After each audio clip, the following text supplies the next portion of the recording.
Hi, how you doing? And welcome back to another video on the channel. So it's the wildcard video for Game Week 20. All the chips have been refreshed, and I know some of you will be keen to kind of refresh your team as well. So we've got the wildcard team for you here today.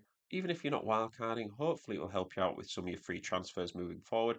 And if you are new to the channel, please do consider subscribing. I make all my charts myself, and I am closing in on 1,000 subscribers. So if you can help me get there, I would really appreciate it. And thank you for all the support, especially this season over the festive fixtures as well. The last couple of free hit videos have done amazingly, and I really do appreciate it. It's been a really cool experience. So let's get into the video, and we're going to start with the teams to target. And for me, when we're looking at these teams with the best fixtures in the next 6 game weeks, teams don't really stand out. It's quite a lot of mid-table, inconsistent teams. So whilst we're going to be looking at some players from these teams in our charts and in our wildcard team, I wouldn't necessarily recommend getting in players just solely from these teams. It's going to be a little bit of a mixture, and it's always interesting when you're looking at a wildcard team rather than a free hit team because the data does count a little bit more, and fixtures do count a little bit more because you're looking at just past a single game week. You're looking at into the medium to long term, especially because this is the last wildcard that we're going to be getting this season.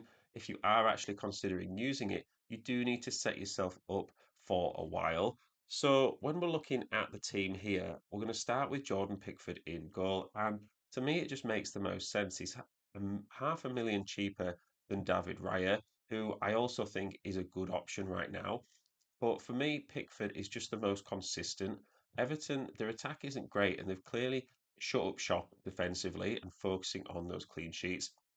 They reduce the opposition to a lot of shots from distance as well, which does help Jordan Pickford save points. It's not like he's making so many saves that you think the clean sheets are impossible, but he is someone that I think is just a good option in goal. The fixtures look great as well. Brentford and Wolves at home in the next two. Then you've got Aston Villa away, which is a little bit tricky. But then Leeds, Brighton, and Fulham. You could totally see him getting clean sheets in 5 out of the next 6 game weeks. I don't think that's necessarily going to happen, but Pickford does remain the best choice for me moving forward. When we take a look at the goalkeeper chart here, we're looking at expected goals conceded versus clean sheets versus saves. Now, as I did in the last video, the charts are a little bit different than they have been recently. I'm trying to put in more information into a single chart. So we can see expected goals conceded versus clean sheets across the axes. But the bigger the circle is, the more saves the goalkeeper has made in the last 6 game weeks. So really you're looking for a goalkeeper from this section. So we've got someone who is expected to concede a lower amount of goals than the rest of the goalkeepers, but they're actually able to keep clean sheets as well and turn that into clean sheets. Now, of course, they might have had difficult fixtures in the last 6 game weeks, and therefore they've conceded maybe a little bit more than they should have done, or they've maybe kept fewer clean sheets than that you would have liked. But with good fixtures coming up, I think that can then turn around into some more positive data. Of course, if they're playing well anyway and able to keep clean sheets, there's no reason as well if they've got good fixtures coming up that that can't continue. So I've got Jordan Pickford up here, and for me, he's kind of in the middle of the pack for expected goals conceded. He's not doing amazing, but Everton, they've had a bit of mixed fixture run as well, and like I say, some injuries along the way. Michael Keane was missing in the most recent game as well, and I think Pickford is able to show that consistency throughout. As I said earlier, if you weren't going for Pickford, you'd probably go for David Raya in goal. Although he's more expensive, Gabriel's now back for Arsenal, and they do just have some good underlying data. I think they've kept some clean sheets recently, and David Raya, he has been needing to make some more saves as well, so he is getting closer to having some more save points. As I said before, though, I think really if you're looking for a player from this rectangle, that probably is the best. I know a lot of people are talking about maybe a Verbruggen or a Kelleher. I think if you're on a wild card, they're just not as good just because they're playing for teams lower down the table with consistently worse defenses. They might have been good on a free hit, but we're not looking at that anymore. I think over a period of time, Pickford and Wright will just find themselves at the top of the goalkeeper point scoring. So into defence, and he's back in. I've got Gabriel in this team, and I think he's someone who now he's obviously come back and scored a goal. He went off before Arsenal conceded, so he's kept the clean sheet as well. I think he's got 15 points in game week 19, and a lot of people will be rushing him in. And I can promise you this isn't knee jerk, but I do think he's someone that now he's back fit, as long as he stays fit, you get him in. On a wild card, you have to balance players that are doing well with players that you think are going to do well. And sometimes that does involve risks. We don't know if he's necessarily going to start every game week, especially with, it being a half week this week. You're going from Tuesday to Saturday to Tuesday. There is obviously a chance that he just doesn't play in all of those games, but you have to plan long term. And Arsenal's fixtures don't look the worst. They've got that Liverpool game at home, which can be tough, but Liverpool, they're not doing great at the moment. Other than that, I really do like those fixtures. He's not going to score every week, so don't get him in thinking that he will, but he is definitely a great pick and a really easy trade to go from Van Dijk to Gabriel if you can afford it. If you've got that extra zero point 0.4, zero point 0.5 million in the bank, I think it's a pretty good swap to make in your teams. I've also gone for Tarkowski and Dorgu as starting defenders in this one. The double Everton defence might look a little bit much, but they are keeping clean sheets, and Tarkowski is back to getting those defensive contributions. If you're wanting just a solid defender to get in for a longer period of time, I do think he is a great option. On the bench, I've gone for Anderson and Chalobah. And you might look at this and say, you've got them playing Liverpool and Man City in their next game. Why are they in now? But we're not free hitting. Remember, we're wildcarding. So you have to look at players that you think are going to do well long term. And sometimes that might need a little bit of a short term sacrifice. And if you can afford to put players like this on your bench in the next game week, I don't really see a problem getting them in. When we take a look at the defender chart, expected goals conceded versus actual goals conceded, the circles show defensive contributions. So the bigger the circle is, the more defensive contributions they've got per 90 in the last 6 game weeks. So we can see the line of best fit here. If a defender is falling under this line, they're conceding fewer goals than they should have done. If they're over the line, then they're conceding more goals than the data suggests. So a defender who is conceding more goals than the data than they should, they're performing worse than their expected data. If they've got good fixtures coming up, you can maybe expect that to level out a little bit.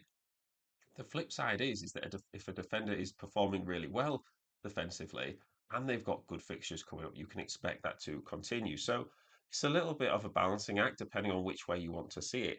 The defenders in my chart or in my team fall here on the chart. We've got Tarkowski, Chalobah, and Anderson. Now, I think all three of them are relatively close to the line of best fit.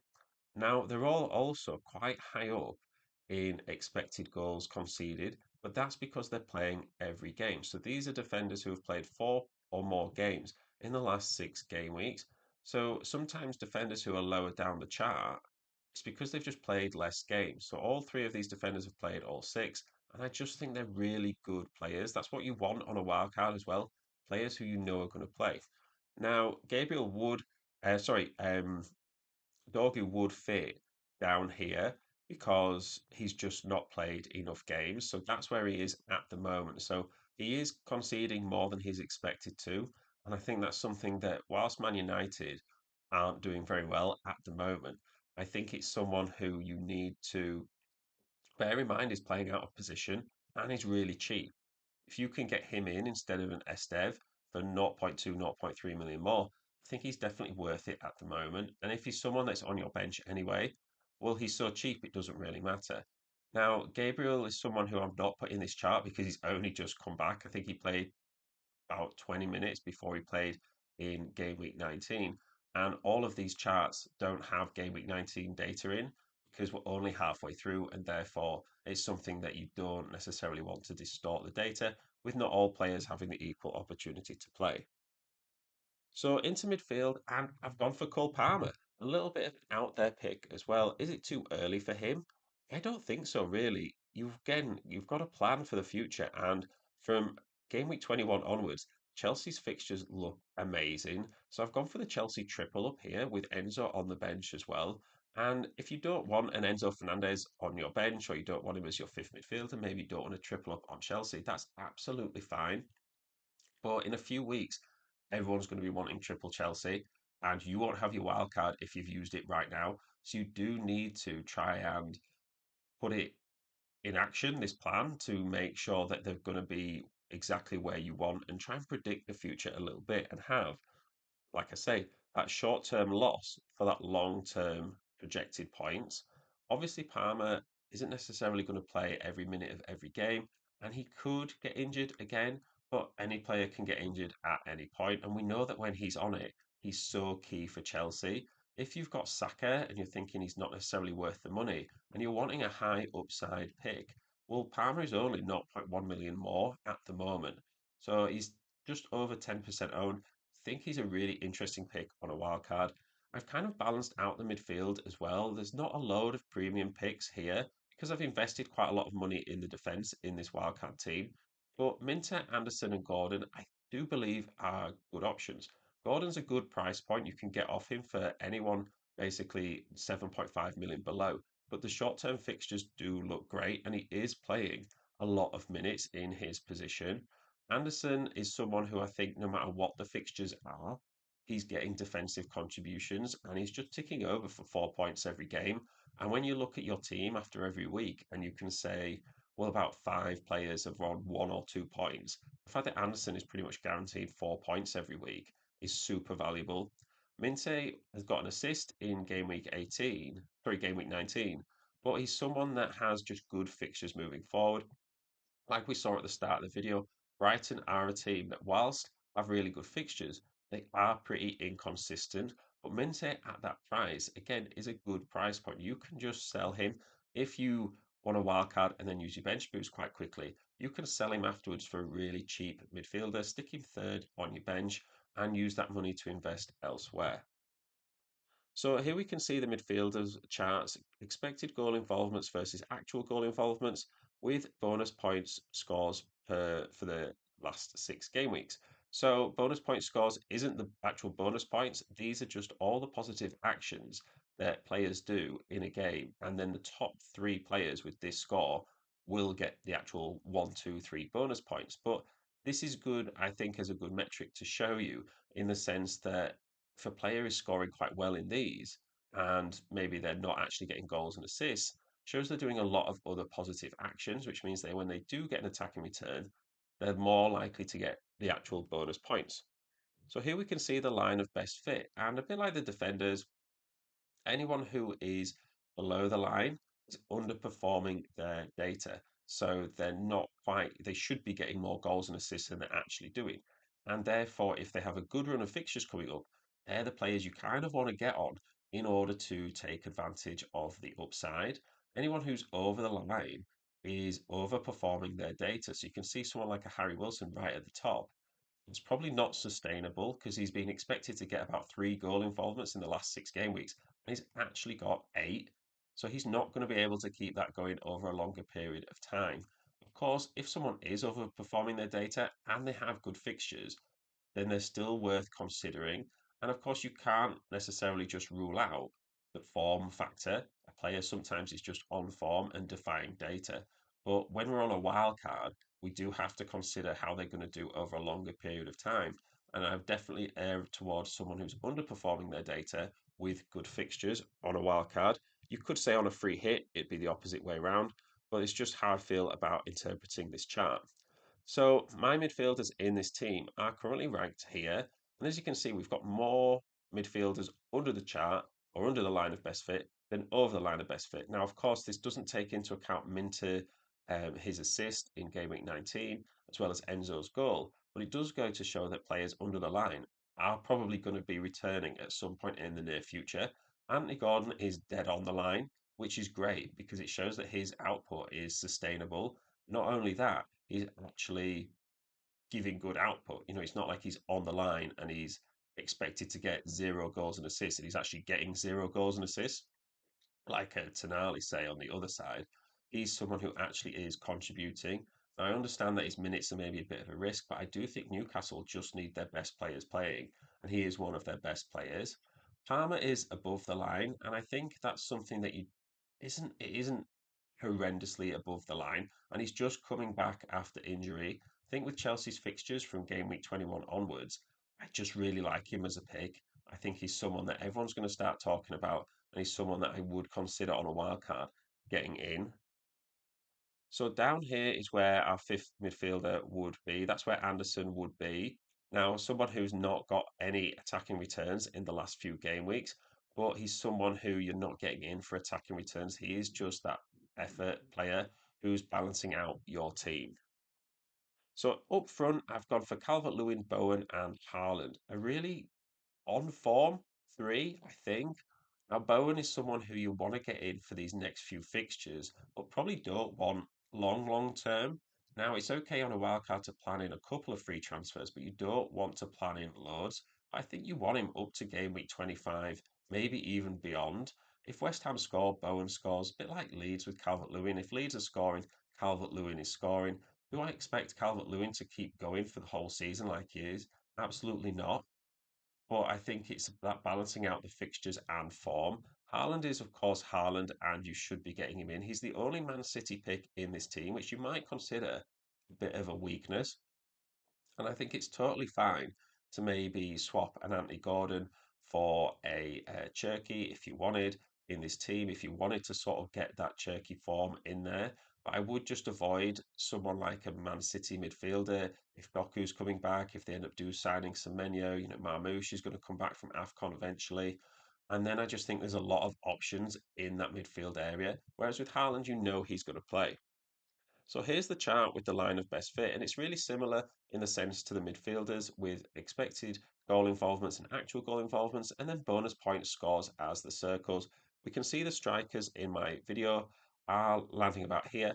Haaland and Calvert-Lewin are doing really well. Obviously, their output is massive, and both are really outperforming their expected goal involvements. Haaland's doubling it, got 8 attacking returns in the last 6 game weeks, and he's only expected to be getting 4. Now, he is probably the one player that you would say is able to sustain overperforming his data just because of the chances he gets for Man City and how he's finishing it.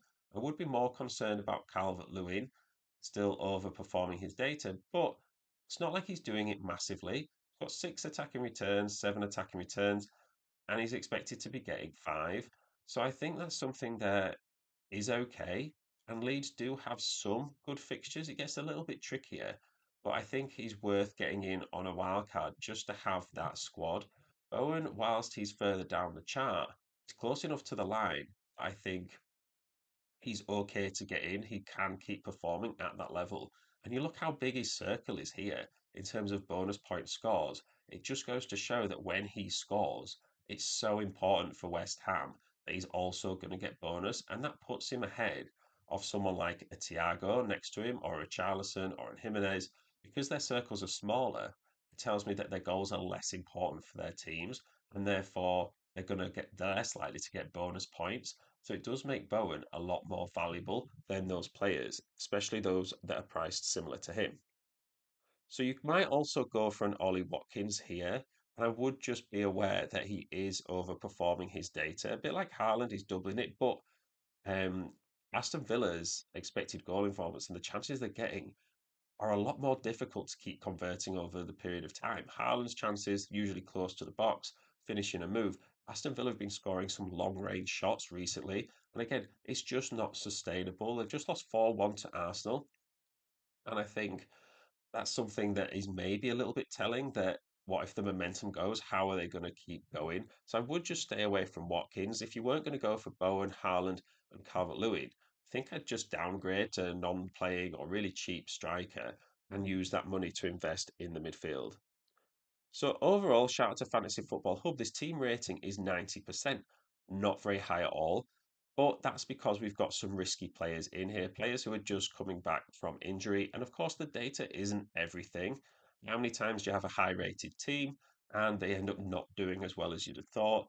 90 isn't the worst. And I think anything that's around low 90s is totally fine because you have to go with your own gut as well, and a bit of the eye test and a bit of prediction skills. The value is under 100 million, which I do try and keep these teams to be because I think it's good to have a team that anyone can afford, hopefully. Of course, I could make it really expensive and have it a higher rated and then say, oh, this team is this, but it costs 105 million. And if no one can afford it, what's the point? So hopefully you can appreciate that. The strengths for me is it's set for a bench boost. If you are actually wildcarding, it's really good to bench boost straight afterwards because you have those unlimited transfers. You can set up your bench however you want. And I think having that and then using transfers to downgrade it afterwards is definitely better than having a thin bench and using transfers to build your bench up just for a bench boost to then strip your bench back down again and use all those free transfers. It just makes the bench boost less valuable. And I think there are some really good long term picks in here, players that you would want for the next 6 weeks plus, even more than that, without worrying for a transfer. And there you can bank those transfers up along the way, bearing in mind as long as there's no injuries as well. The weaknesses are there are a few gambles in this team. We talk about Palmer, we talk about Gabriel, even a Calvert Lewin is a gamble, and that kind of links into maintaining form. I don't expect Calvert Lewin to maintain his form throughout the season, but he could do for a few more weeks, and he could also pick it up again later. But FPL is all about getting on the players before they start scoring points and getting off the players before they stop scoring points. So the maintaining form is a little bit of a concern for me. Even someone like an Anthony Gordon is probably a shorter term pick than you might want. So yeah, this is the team. Bit of a longer video, but hopefully you can appreciate it. And there's a lot more to talk about in a wildcard team than there is necessarily in a free hit team. But thank you very much for listening. Please do consider subscribing, liking the video. I really do appreciate all the support. Let me know what you think about the team. Would you consider wildcarding at this stage of the season? And are there any of these players that you would get in, or any players that you think I've missed out? And I will see you in the next one.